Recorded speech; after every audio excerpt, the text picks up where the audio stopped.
Знаете ли кое е най-плашещото нещо, когато ни заболи кръста, врата или коляното? Не е болката, а несигурността.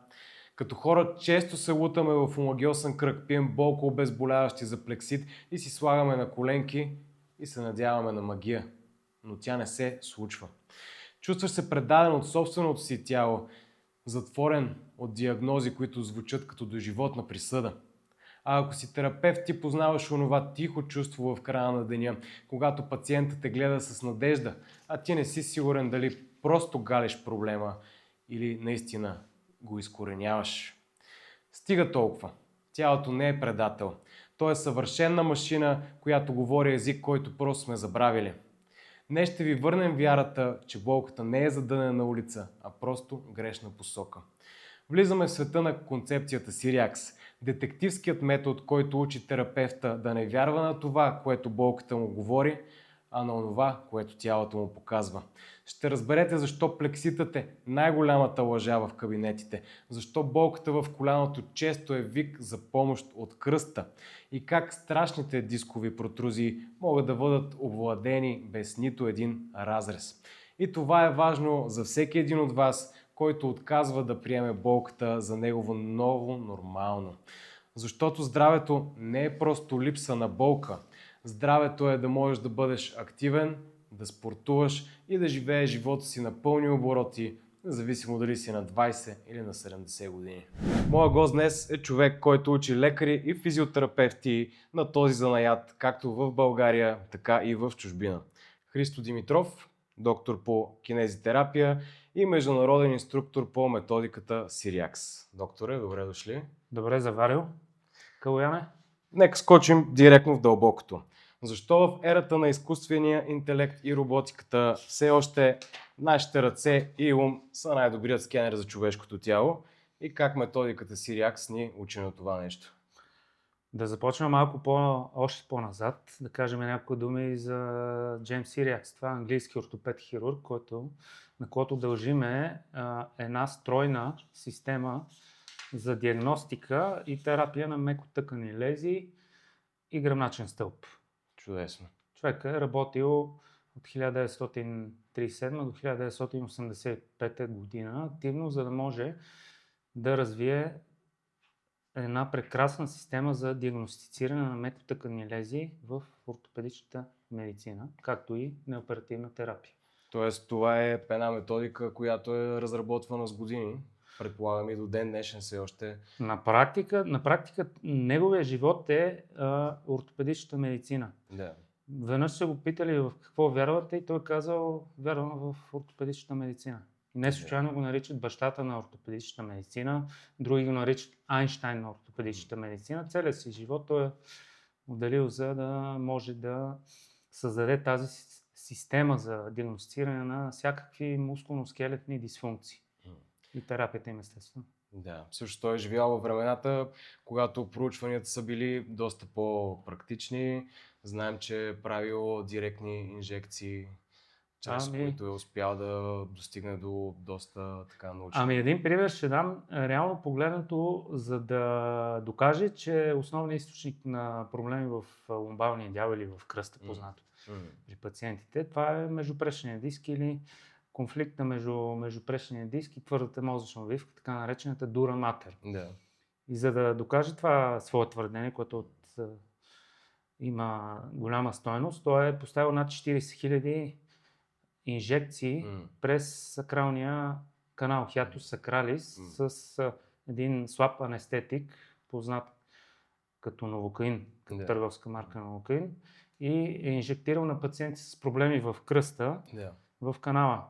Слаб разтвор, който се е плъзгал нагоре-долу към началото на ломбалния дял и е обезболявал самия пациент. И така той е доказал, че в голяма част от случаите, да кажем около 90% от случаите на пациенти с болки в кръста, причината е дразненето на тази сензитивна структура, именно твърдата мозъчна увивка, която е компресирана от междупрешен диск или фрагмент от него. Можем ли да кажем, че чрез тези изследвания Той е показал, например, как дисковите протрузии или дисковите херни дразнят кръста, например, защото най-често, когато идват при мен пациенти с различни изследвания, ядрено-магнитни резонанси и скенери, най-често ми казват, аз имам дискова херния, дискова протрузия. Темата е много обширна. Знаеш, че живеем в времената на дигитални технологии. Ядрено-магнитния резонанс по негово време не го е имало. Yeah. И начина да докаже откъде идва проблема е благодарение на тази система, която той е създал за тестуване. Примерът, който дадохме с инжектирането на прокаин в гръбначно-мозъчния канал, е доказал всъщност, че диск е отговорен за по-голямата част от оплакването, около 90%. Инжектирайки този препарат, той доказва, че в лумбалния дял, говорим за кръста, така наречените фасетни стави, защото те са също много популярна теория в нашата професия, в сферата на мануалната терапия. Много хора смятат, че те са отговорни за болките в кръста, както и популярната диагноза за проблем в сакроилиачните стави. Този разтвор той няма как да достигне от гръбначно-мозъчния канал до сакроилиачната става и да обезболи, както и до фасетните стави. Така че съвсем логично той е доказал своята теория, че около 90% от механичните проблеми в кръста са с причина диско-дурален конфликт. Да. Другите 10% никой не иска да ги има. Те са свързани с тежки заболявания, за съжаление. Може би много от нашите колеги се чуят, тъй като ние като физиотерапевти не можем да поставяме инжекции, така че може би трябва да има по-добър начин да успеем да отдиференцираме дали човека, който идва при нас, наистина го боли от дисковата херния, от дискова протрузия или може би от фасетната става, както вие споменахте. Като инструктор по Сириакс, вие на какво учите физиотерапевтите, за да могат да достигнат до правилната диагноза? Сега, аз имам едно много интересно, така като слоган. Добрите терапевти имат, си отварят добре очите и имат големи уши. Тоест, какво им предвид под големи уши? Слушат това, което пациента им казва. Тоест, никога не слагат конкретни думи в устата на пациента, примерно болилите. Нормално е като питаш някой да каже болилите, той ще каже болиме. А боли тук, болиме.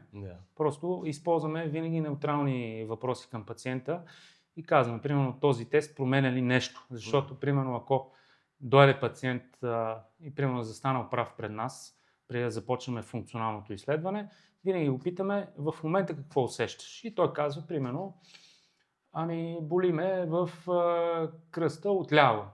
Окей, започваме тестуване на движенията в кръста, защото от проблемите в лумбалния дял започваме първо с анамнеза или снемане на данни за проблема на пациента.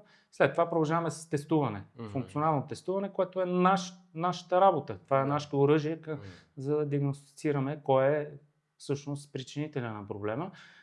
Този пациент ни казва, имаме болка в ляво, в кръста. Окей.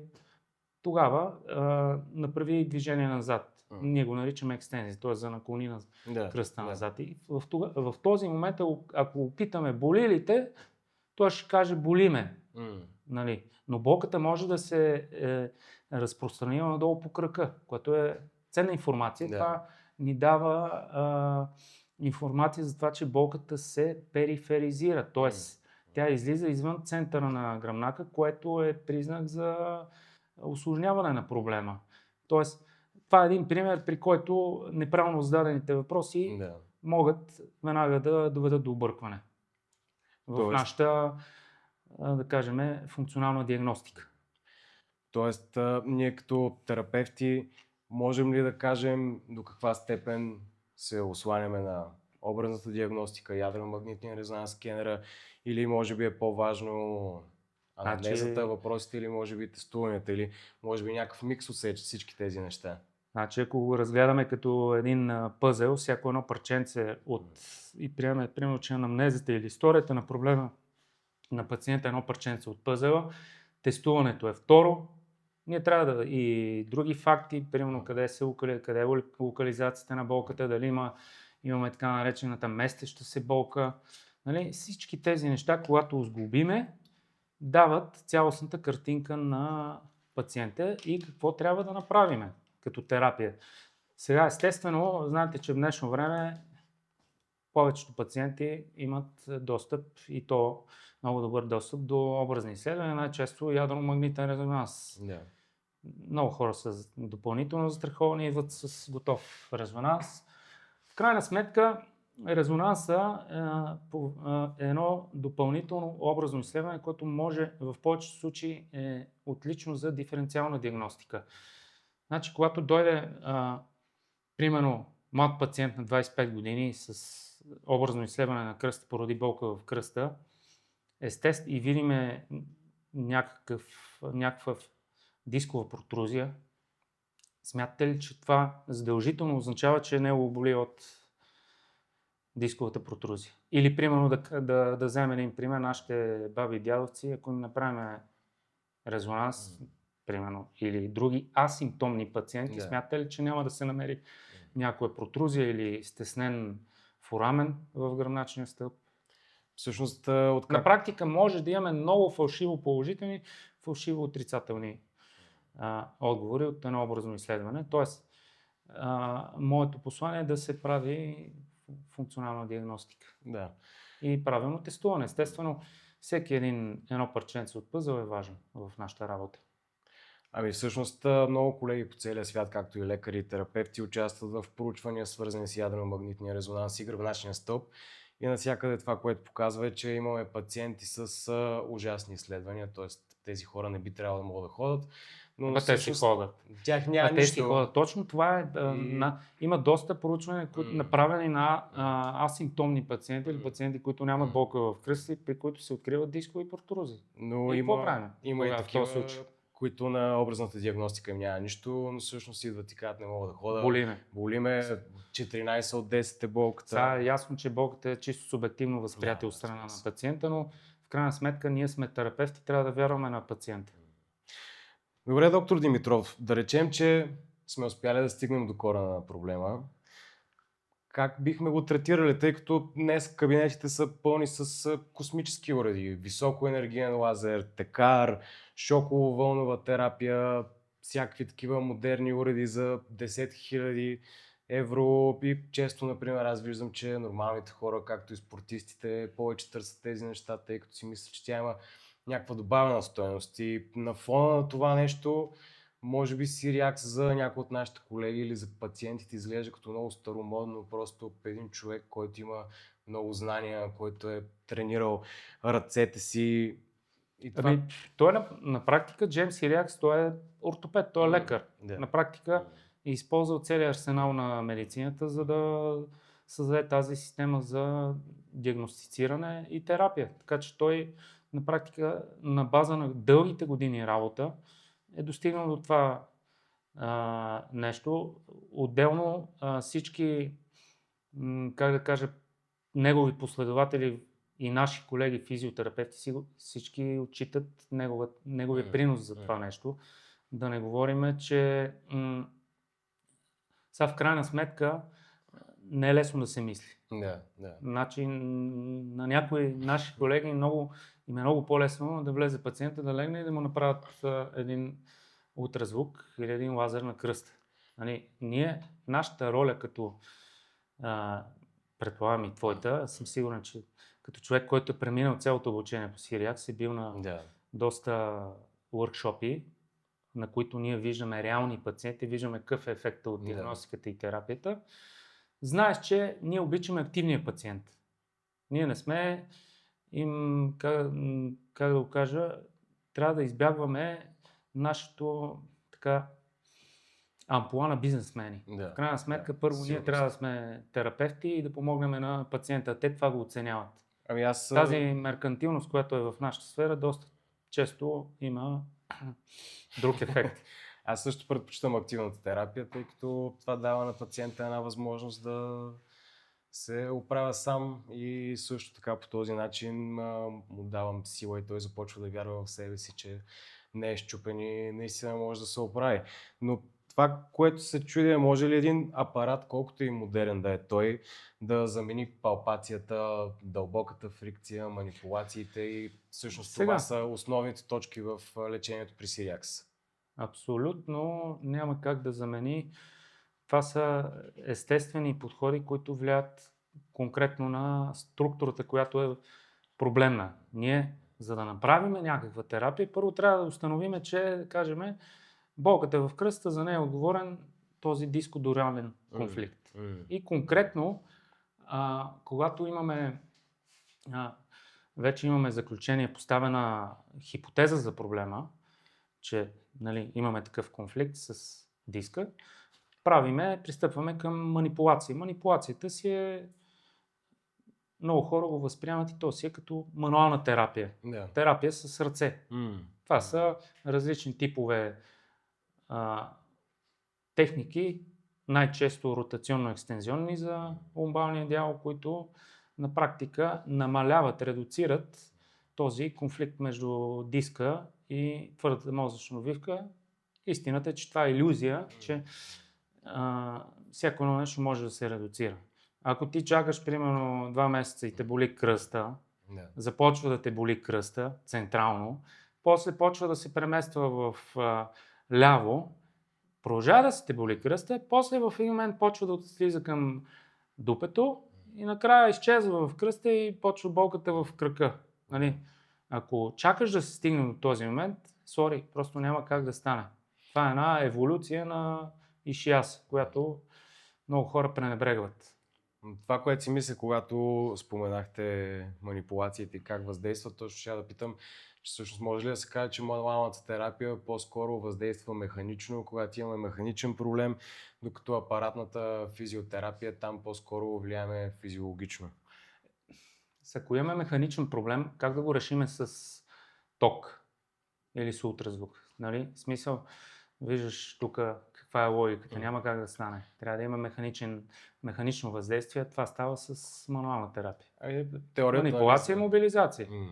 Теорията за апаратната физиотерапия, механотрансдукцията, че от светлина, вибрации и така нататък отива към механичен разнител. Да, но на практика в последните години, не само години, десетилетия, няма толкова много научни доказателства, че те работят ефективно. Да, докато мануалната терапия поне от 100-150 години се изследва. Се използва, пък има свидетелства, особено за механичната тракция, столетия се използва механичната терапия, т.е. от блокирането на гръбначния стълб.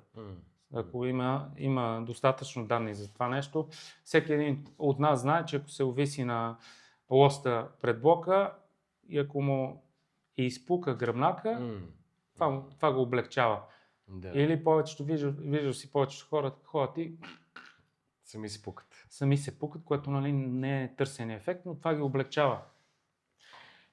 Радвам се, че спомена изпукванията, тъй като в България имаме много дълга традиция на чакръкчийство, баби и дядовци. Няма нищо лошо. Наместват. Ако ние не си вършим работа, някой трябва да го направи. От друга страна, от запад идва и хиропрактиката, която, както ние знаем като терапевти, повече наблягат на маркетинга, слагат цени, микрофони. Те си отиват, тя е най-популярна в Щатите. Има си своето място. Що ме търсят хората, значи има ефективност. Това не може да се каже, че тя не е ефективна. Това остеопатите, хиропрактиците и ние като физиотерапевти имаме една обща цел да облегчиме невромускулно-скелетната болка на пациента. Аз също съм на това мнение, въпреки че не вярвам в много неща, които са част от нашата професия. Когато дойде пациент при мен и ми каже... Това има безброй. Правиха ми вендузи, ми се оправиш. И аз съм казвам, добре, щом ти помага, продължавай. Абсолютно, ние сме съгласни. Аз не вярвам в това, но на фона на всички тези възможности, чакръкчиите, остеопатите, хиропрактиката, къде точно попада концепцията Сириакс? Каква е фундаменталната разлика между традиционното чакръкчийство, комерциалната Фундаменталната разлика, ние започнем с нея от самото начало, това е диагностиката. Значи, ако не успеем да направим да създадем една правилна хипотеза за кой е причинителя на проблема, тогава и ние минаваме към сферата на чакръкчиите, имбонсетерите. в никакъв случай нищо лошо към тези хора. Да. Щом има хора, които им си доверяват, няма никакъв проблем. Проблема е при нас, когато не можем да помогнем на пациента като лицензирани физиотерапевти. Ние в ортопедичната медицина се намираме някъде по средата в смисъл терапевтично въздействие, защото в киропрактиката като цяло теорията е, че изцяло гръбнака води до проблеми в тялото. Масово се правят разни изпуквания, намествания, които не винаги са някъде по средата. Знаеш, златната среда е най-доброто нещо. Тоест това, което може да кажем е, че просто да се изпукваме сами или да ни изпуква някой без да има преглед на профилактика. Може би първо може да бъде опасно. Абсолютно. Представи си, че ти сам знаеш, че рано или късно на твоята кушетка, на моите вече се лягали хора с метастази в гръбначния стълб. Да. Ние трябва да разпознаваме симптомите на това нещо. Тоест, няма 1000 начина да те заболи кръста. Да. Има няколко основни начини за да те заболи кръста. И ти, когато в клиничната картина, която е обичайна, видиш неща, които не пасват на нея, тогава вече трябва да започне мисленето, защо това не пасва на тази клинична картина. И ето в момента за ядромагнитния резонанс. Ако чуеш в историята на пациента, че е прекарал човека или оцелял след тонко заболяване, също трябва да те насочи. Аз съм имал няколко такива пациенти, при които болката в кръста не пасваше на обичайната болка. И ако сме типичният терапевт, който взима пациента от вратата и го мята на кушетката и го изпуква, сме готови. Може би ще ни дадат за съда. Ще нам известно, но по друг начин. Така че това е основното послание на концепцията Siriax. Примерно в Англия си има общество по мускулно-скелетна медицина. Хората пак са базирали всички обучителни курсове на дългогодишната работа на Siriax. В скандинавските страни има пак курсове, които се провеждат на базата на работата на Siriax. В Щатите имаме академия, която е по ортопедична медицина. Всичко и там са базирани на неговата работа, така че основното послание е да си извървиме пътя от идването на пациента през анамнезата, през историята на проблема, през диагностиката, пълна диагностика, да не пропускаме нищо, за да намалиме риска от проблем. И естествено, на пациент правиме манипулация само ако имаме за нас доказателство, че на база на клиничното тестуване, че дискодуралният конфликт е отговорен за проблема. Само единствено тогава. Тоест да се върнем пак на така по-често срещаните и познати диагнози, както и за нашите колеги, така и за хората, които страдат от болка. Можем да кажем, че манипулираме гръбначния стълб. Кога?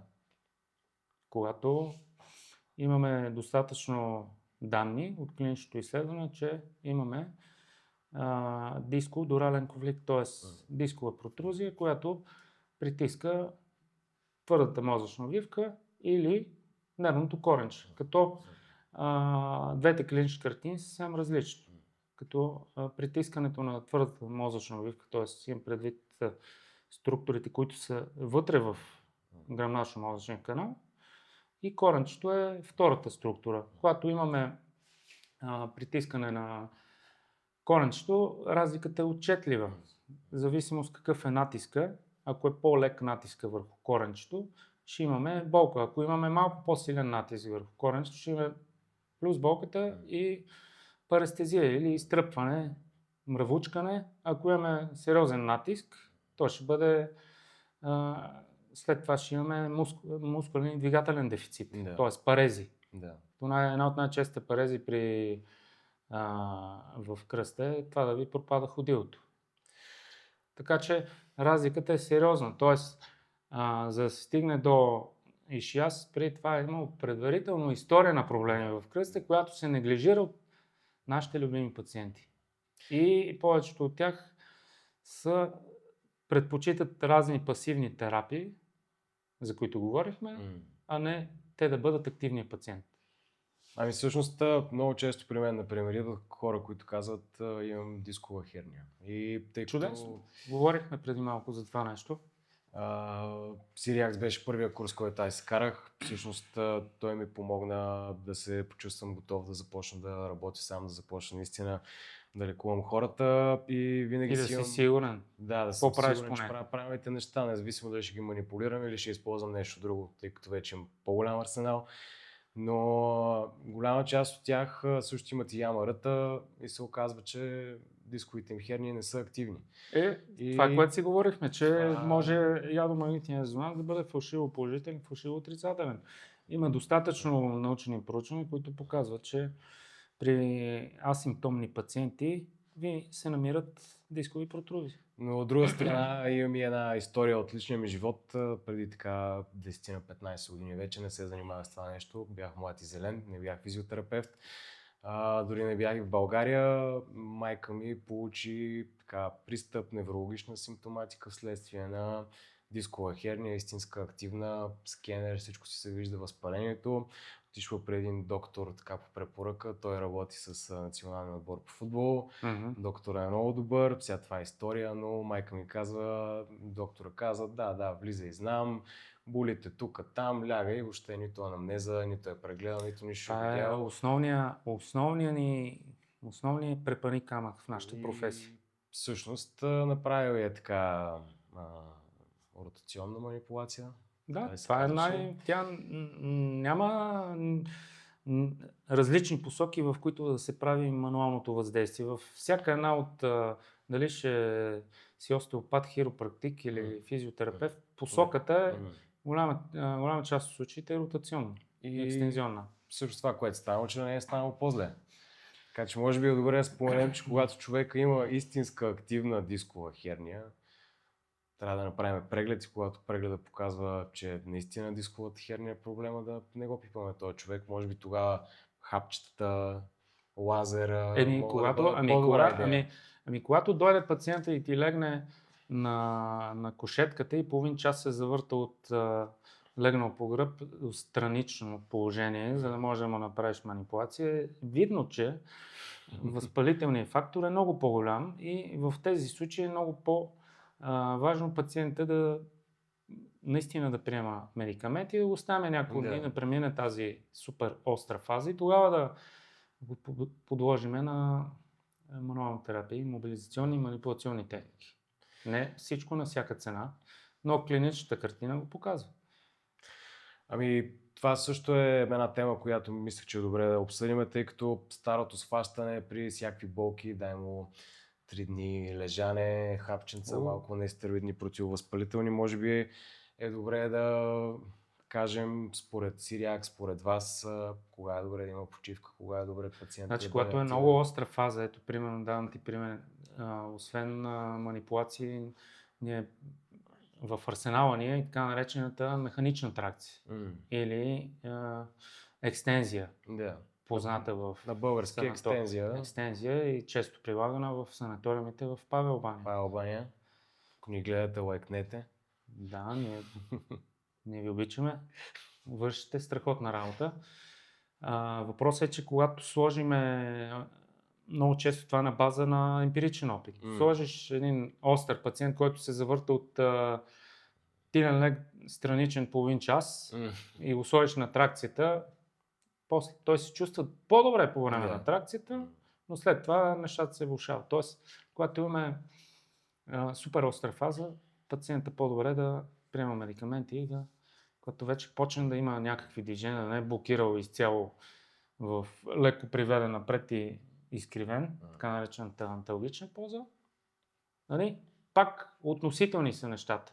На база на тестовете, на сглобяване на пъзела, може да решим какво да направим. Защото и при изкривяване, когато дойде пациента с изкривяване, това веднага е признак, че има някакъв дисков проблем. Добре, всъщност, тъй като много хора казват, прищипал ми се нерв, разместил съм се. Виж сега, остави хората да се изразяват както пожелават за добре. Ние трябва да ги слушаме просто и затова добрите терапевти имат големи уши. и очи. Може би да кажем за хората, но и за нашите колеги терапевтите, тъй като някой може да го вярва. Може ли наистина да наместим една дискова протрузия, штръкнала да я набиеме обратно и една дискова херния, може ли чрез тракция, чрез манипулация, чрез нещо да я приберем? Има си на практика един феномен на спонтанно възстановяване. Знаеш, че тялото реагира, изпраща клетки, които могат да резорбират фрагменти, но нали, пак както казахме и в началото, не всичко може да се редуцира. Мога твърдо да кажа, че принципно, когато диска не е интактен, т.е. имаме разкъсване на пръстена, излизане на материал, една механична тракция няма как да бъде успешна.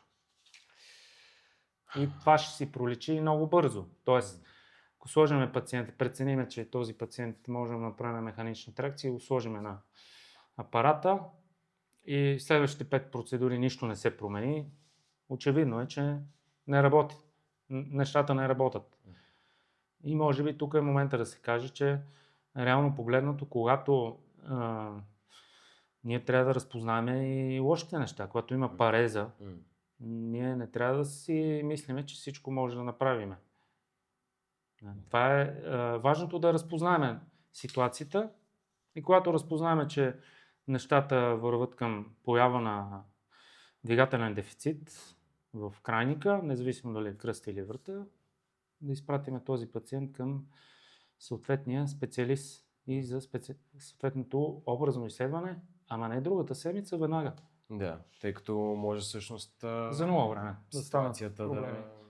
Има най-малко пациенти с проблеми с пикочния мехур, незадържане, така че тези неща не трябва да се пропускат. Ние не сме, както и концепцията на Сириакс, това не е гуру концепция, не може да излекуваме всеки, но ние можем да разпознаем на база на обичайната клинична картина тези неща, които не пасват на нея.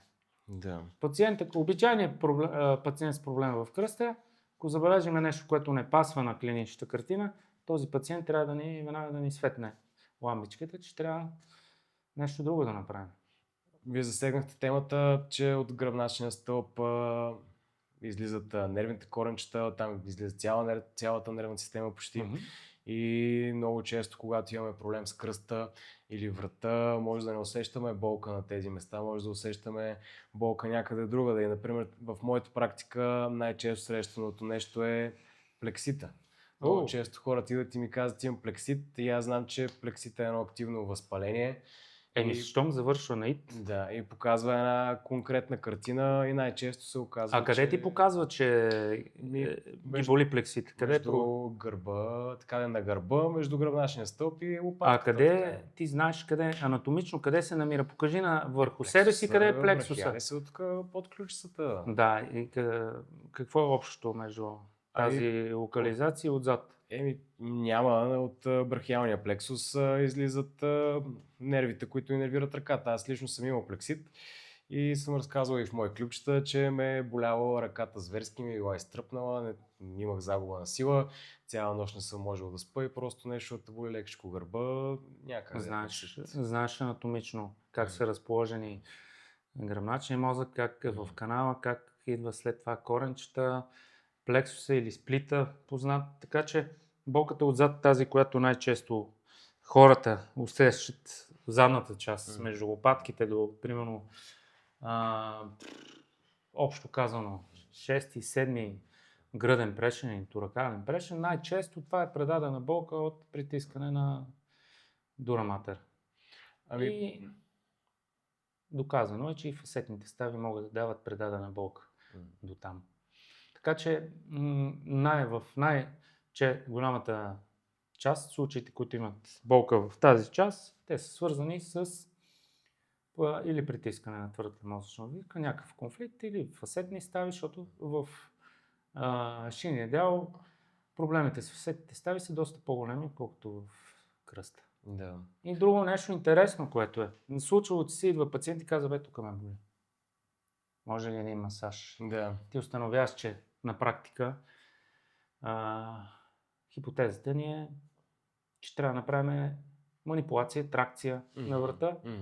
И в тази точка питаш защото след всяка процедура, това, което също забравихме да споменем, че след всяка процедура ние си правим ретестуване. Също избираме си един тест, който е бил положителен и сравняваме с него, защото това ние, откъде ще разберем ние, че ние сме подобрили с нашата техника нещо или пациента просто от тестуването се е подобрил. Тоест да кажем, че правиме манипулации, питате пациента, ма сега къде ти е болката и той почва. Сега тук, какво стана? Наместещата се болка. На практика това не е тригерна точка, защото тригерната точка принадлежи на мускула. На практика това е предадена болка. Предадената болка, това е едно от нещата, на която се базира работата, дългогодишната работа на Джеймс Сириакс. Това е принципа на предадената болка, който казва, че всички меки тъкани предават болка. Могат да предадат болка и най-често тя е в целия дерматом. Дерматома е кожна зона, която отговаря на определено ниво на гръбначния стълб. Ако погледнем как се развива ембриона, ръцете тръгват настрани и оттам, от самия корпус на ембриона се развиват. Това е обяснението за предаването под дерматомите на болката. Така че това е чисто и просто предадена болка от твърдата мозъчна обвивка. Всъщност, като споменахме за предадената болка, за дерматомите и за крайниците най-вече, как Джеймс Сириакс чрез неговата работа и след това останалите хора, които са доразвили методиката Сириакс, как чрез техните знания може да различим дали, например, ако ни боли коляното, тъй като сега е много модерно да се тича, една от честите причини за болка в коляното, нали, може да бъде мекотъкана, локална или може също да бъде предадена болка. Най-често е локална. По принцип, най-честата причина за предадена болка в коляното е тазобедрената става, защото тя е L3 дерматом.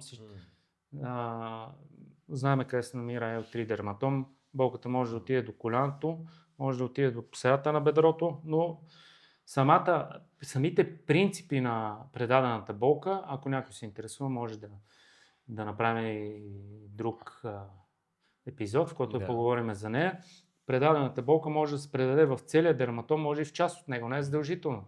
В зависимост какъв е стимула, но един от принципите на предадената болка, че първо, обичайно източника на тази предадена болка се намира горе в зоната на началната поява на болката. Но това важи в голяма част от случаите само за меките тъкани, но не и за твърдата мозъчна обвивка, която предава мултисегментарна и екстрасегментарна болка, т.е. до 8 дерматома може да предаде болка. Тя е изключение от принципите на предадената болка. Примерно идва пациент и казва, тук ме боли. Тук. И колко дерматома са тук? Според ти знаеш, кажи ми колко са. 2, 3, 4 минимум. Във врата много рядко коренчето, което е притиснато, ще има повече от един дерматом. Освен ако не е някаква страшна нежелана лезия. Всъщност ти кажа, че ще направим един епизод специално за това, ако има желание, но за нашите колеги физиотерапевти и лекарите, които имат желание да научат малко повече за всичко това, което си говориме. Всъщност, ако не се лъжа, от 18 до 21 юни тази година имаме такъв курс, да. Провеждаш курс по методиката Сириакс. Това ще бъде спайн за гръбначния стълб. Това е за покрива всички нива на всички дялове на гръбначния стълб. Да. Всъщност това беше и първият ми курс, на който аз съм бил в физиотерапия. Наистина беше животопроменящо, въпреки че преди това бях настроен така скептично към манипулациите, никога не съм си представил, че ще ги правя. Главно аз дойдох на него, защото не бях добър наистина в функционалните тестове, в снемането на амнеза, диференциацията. Точно ме подсети какво казва Сириак че той казва, че техниките, манипулациите могат да се научат за един ден, обаче процеса на диагностициране и на функционална диагностика се учи цял живот. Това е едно много мое любимо мото също, тъй като съм научил майка ми и брат ми също да ме изпукват. Домашните трябва да помагат. Въпросът е, че ти си ги обучил на сигурни техники, там където не могат да загрешат. Аз си изследвам сам и след това те са само изпълнители, като асистенти. Пак трябва да кажем на колегите и на другите зрители, че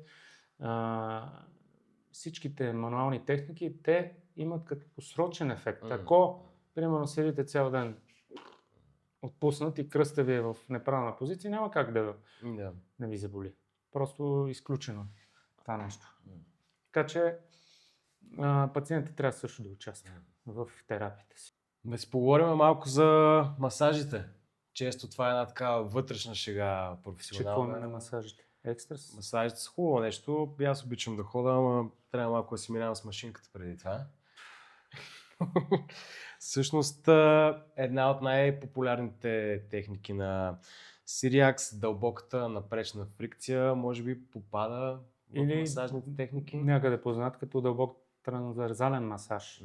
Каква е разликата между този масаж и масажа, който... Масажът, това, което познават пациент, това си е добре познатия масаж, който повлиява на мускули, на перформанс, на представянето на, примерно, ако е спортен масаж, подготовка за спортиста, за релаксация. Дълбоката трансверзална фрикция е мекотъкана техника, която с нея влияеме, когато имаме увреда. Дали ще е на сухожилие, дали на мускул. Тя е дълбока, не случайно се нарича дълбока. И ако прецениме, че след функционалното изследване, че дадена структура има увреда, някаква увреда, която подлежи на трансверзална фрикция, прилагаме дълбоко. Да кажем, например, ако има болка в рамото на пациента и установяваме чрез тестове, че най-често изометрични тестове, това е част от тестуването, максимална изометрична сила на мускула. Установяваме, с задържане, установяваме, че да кажем, залавното място на супраспинатус, за главата на рамената кост, там имаме увреда. Просто трябва да намерим анатомично това място, то може да се намери и да се направи фрикция в зоната, защото когато имаме увреда, имаме си фази на възстановяването. Ако имаме възпалителната фаза от 2 до 7 дена, след това почва да самата структура на сухожилието почва да се получават сраствания, напречни влакна, които застават така като една кръстосана мрежа и намаляват еластичността и функцията на сухожилието. Тоест, ролята на трансверзалния масаж е да разкъса тези сраствания. Тоест, с една дума, трансверзалния масаж, това е движение. Тоест, всички меки тъкани обичат движението.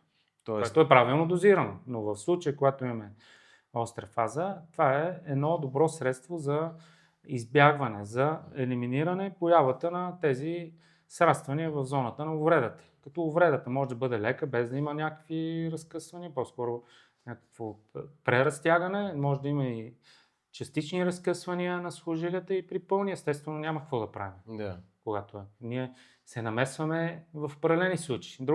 Другите случаи са за хирурзите. Не може да се намесваме навсякъде. Все пак хирургията е първата медицинска специалност във времето, така че няма как да им вземем и на тях работата. Не. Значи пациентът има нужда от мултидисциплинарен подход. Тоест, несъмнено. Наистина е важно масажът да бъде напречен и да бъде на правилната зона, за да може да подредим влакната на меките тъкани. Тоест този масаж се прилага само за меки тъкани, това могат да бъдат предполагам. Където няма калцификати, няма доказано наличие на калцификати, има си противопоказания, от което примерно ако има някакъв хематом, не се прави върху него директно. Това е една страхотна процедура за възстановяване след навяхване на глезена. Както знаете, навяхването е една от най-често срещаните мускулно-скелетни травми на глезената става. Както при нормалните хора, така и при атлетите. Абсолютно. Това е чисто на база опит мога да споделя, че правилно приложена фрикция имаме много, се скъсява периода на възстановяване на пациента и това могат да го потвърдят и много от колегите, които я използват. Естествено, не е само тя. Имаме едно навяхване на глезена, не се третира само с мануална техника. Там е важна и проприоцептивната тренировка, упражнения за баланс, за мускулатура, координация. Всички тези неща са какво? Движение. Например, за колената се сещам, нали, споменахме тичането, спортистите много често имат травми на колената, правят се ямарата, много често пише някои лигаменти, нали, има там гадната триада. Можем ли чрез дълбоката фрикция да Там, нали, знаеш, че таргетираме? има един позабравен лигамент, коронарния лигамент. Не е коракоидния. Не е коракоидния, защото ти беше... но това няма никакво значение. Коронарния лигамент или менискотибиалния лигамент, който задържа мениска за тибиалното плато. Да. Много често болката от него е поради някакво неправилно движение, свързано с при изгънато коляно, някакво нежелано движение, в което поставя, да кажем, ако от вътрешна част на коляното или медиалната част на коляното, външна ротация на подбедицата спрямо бедрото. Да, при изгънато коляно, което обтяга. И пасивните движения също стават болезнени. Което обтяга този елемент и създава болкова симптоматика. И когато тестуваме коляното, ние трябва да тестуваме и ротациите в коляната става, което може да ни наведе на мисълта, че имаме увреда и на менискотибиалния лигамент. Както сам знаеш, че връщаме се към началото на разговора ни, само един тест не е достатъчен, не е релевантен, за да разкрие причинителя на проблема, защото много често, примерно в рамото, примерно изометричните тестове са положително, но в крайна сметка мускулната активност може да притиска и бурсата, която се намира в рамото и там да има дразнене и болка, но всъщност причината да не е от сухожилията, да е от бурсата. Картината не винаги е толкова лесна, нали? Всички искаме перфектния пациент, но това е хубавото, че всъщност всеки път, когато съм идвал на курсовете Сириакс, тъй като аз съм ги повтарял, се чувствам като първи клас. Всеки път винаги има какво да се научи на всеки един курс, а не забравяй, че на курсовете вече имаме и демо пациенти. Да. Демо пациентите са общо взето хора, може да дойде човек, който не го познаваме, поканен от някой колега, който е на курса, ние не го познаваме.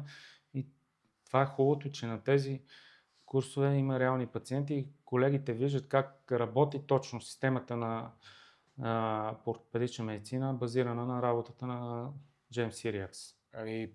Точно демо пациентите винаги са нещо, което ме потикват да пробвам различните методики, когато ставаше дума за Сириакс. Наистина това беше нещо, което ми даде сила да вярвам в себе си, че аз също мога да манипулирам пациенти. Значи на времето Сириакс е писал и дори статии, в които защитава правото на физиотерапевти пред неговите колеги, те да правят манипулации, защото това са подготвени хора. Да. Не са чекръкчи, защото примерно чекръкчите могат да правят манипулации, ние да не правиме, като ние сме подготвени специалисти. Това също си мислех, докато си говорихме за дълбоката фрикция, така да направим отново една разлика между дълбоката фрикция и масажа, който може да си направи Леля Пена в гаража. Доколкото аз разбирам от нашия разговор, че може да таргетираме сухожилия, лигаменти, а може ли да таргетираме и мускулите? Мускули, разбира се, когато имаме някакво разкъсване на 100%. Защото мускулната тъкан, тя като се разкъса, там също се получава фиброзна тъкан или се получават сраствания. Ние този мускул трябва да го движиме по адекватен начин. Едно от средствата е трансверзалната фрикция, защото в началните етапи, нали, активното движение, знаеш, че е по-опасно, ако не се направи под наш надзор, не стане проблем. Така че фрикцията е едно идеално средство за стартиране на движението в зоната на разкъсванията. И знаеш, че движението, ще се върна пак към глезена, знаеш, че много често след навяхване на глезен имаме подуване отстрани. Какво подпомага разнасянето на оттока? Движението на практика. Движението и противоточната терапия. Също противоточен масаж може да се направи. Може. Ето масажа имаме. Това е противоточен масаж, нека го кажем по-професионално, лимфен дренаж. Да. Но тук пак трябва да разграничим нещата, нали? Лимфният дренаж, който се прави така с цел за красота и лимфният дренаж, който се прилага при пациенти. естествено. Като на всеки салон отвън пише лимфен дренаж. Лимфният дренаж, когато работи. се прилага за well-being, т.е. за кеф, той може да се прави от кадри, които никога не са учили нищо за патологиите, но там имаме здрава лимфна система. А когато имаме увредена лимфна система, примерно след навякване на глезена, локално увредена, трябва да знаем какво да правим. И да обобщим нашата тема. Имате ли нещо, което искате да кажете на нашите зрители, може би на нашите колеги или на пациентите, които това на колегите мога веднага да им кажа да си отварят очите и ушите. Моите деца също тръкнали така леко. Нормално и моите. Но те се оголемяват и с годините ушите, така че не се притеснявай. Може би нещо към пациентите. Към пациентите нека да не влизат в някакви вярвания за някои странни лечения, които се прилагат. Ние вярваме в народната медицина, но има някои неща, които няма как да се излекуват с зелеви листа. Например. Киселото зеле предпочитам да го ям с финско, не да си го слагам на коляното. Прекрасна съставка за това ястие. И другото, което бих искал да кажа на пациентите, че те трябва да са също активни. Значи, историята има две страни. Когато срещу теб видиш активен пациент и терапията върви по-добре. Ти разчиташ на него. Ако пациентът е мързелив, не се получават нещата. Това са нещата и от живота.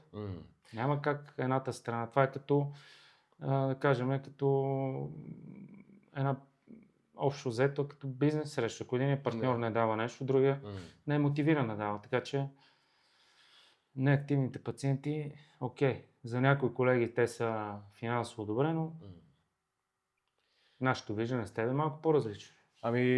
Апаратната физиотерапия и мануалната терапия са най-търсеното в днешно време, но наистина това е едно пасивно лечение, което с времето, ако човек не си промени сам навиците, може да си цял ден прегънат и очакваш да те заболи кръста в един момент. Чашата в един момент прелива. Това е истината. Но може би нещо, което аз си мисля, което се промени след като изкарах курс в Сирия, след това и много други курсове, че започнаха често да идват пациенти при мен с история от години назад. Дори миналата седмица имах един човечец, който искаше да се запише на масаж при колегата масажист, но него го нямаше, затова аз го взех за масаж. И дойде и каза, че има дискова херния, дискови протрузии. Всички имаме. И мене ме боли кръста, но не съм си правил резонанс. Най-вероятно това ме боли. Аз не съм си правил резонанс, но господина дойде и каза, че държи вендузи, масаж, че направих му ги, но от лежането по корем, една позиция, един час като я вземаш, едва стана. И накрая му казах, хайде подарък тук малко от мене. Направих му така някои неща, които са специфични, по-скоро активни неща го карах да правя, тъй като така отдалеч почнах по методиката Маккензи. Някакъв път може да си поговорим и за Маккензи. Страхотно. Това е също нещо, което много добре действа. И господина каза, че е пробвал всичко и беше много въодушевен, след като го накарах малко се пораздвижи и си записа час следващата седмица. Страхотно нещо. Това са пациенти, които на мене ми доставят удоволствие в професията. Хората, които когато видят, обаче има предвид, че за да ти си доверят, ти също трябва да покажеш високо ниво. Не може да си от вратата за кушетката, лягай. Аз знам какво ти. Тук пропускаме и много важни точки, които могат да навредят на нас, както и на пациента. Абсолютно. Но със сигурност важно е да успеем да накараме пациента да повярва, че той може да бъде по-добре, тъй като много хора често, когато с години усещат тази болка и те изпадат в тази роля на жертвата. Сега хората, несъмнено, голяма част от тях са търсили помощ. Търсили са помощ, но представи си, примерно в едно малко населено място, което няма квалифициран специалист, къде да намериш тази помощ? Отиваш в съседното село, в което има чекръкче, което също може да ти помогне. Абсолютно е вярно, че може да помогне. Защо да не може? Има доста известни такива и си помагат на хората. Доктор Димитров, благодаря ви. Благодаря ви. Получи се един специален разговор. Да ви напомня, датите са 18 до 21 юни 2026 година, Syriac Spine Class. Линк за записване, може би ще сложим някъде. Може би в описанието. Не знам YouTube дали ще ни даде, но може да се свържете с мен или с доктор Димитров. Нашите телефони, нашите социални мрежи, ако искате може да ви разкажем малко повече. И благодаря ви още веднъж за отделеното време. Готиния разговор. Приятели, това беше доктор Христо Димитров и кодът на концепцията Syriax. Днес разбрахме, че телата ни никога не ни лъжат. Те просто говорят на специфичен език, който изисква безмилостно точна и логична диагностика. Научихме, че болката не е присъда, а просто знак, че се движим в грешна посока.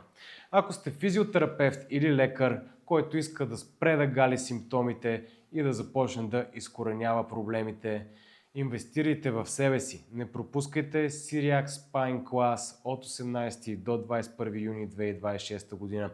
Местата за практическата работа с реални пациенти са силно ограничени, така че не чакайте, свържете се с нас или цъкнете линковете, за да се запишете. Ако сте пациент и този епизод ви е върнал изгубената вяра, споделете го с приятел, роднина или колега, който от месеци се бори с хронични схващания или болки, може би плексит, може би неустановена болка.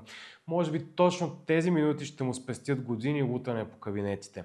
Абонирайте се за канала, натиснете камбанката и ни оставете коментар коя диагноза ви изненада най-много в днешния разговор. И запомнете, никога не приемайте болката за ваше ново нормално. Бъдете здрави, движете се умно и до следващия епизод.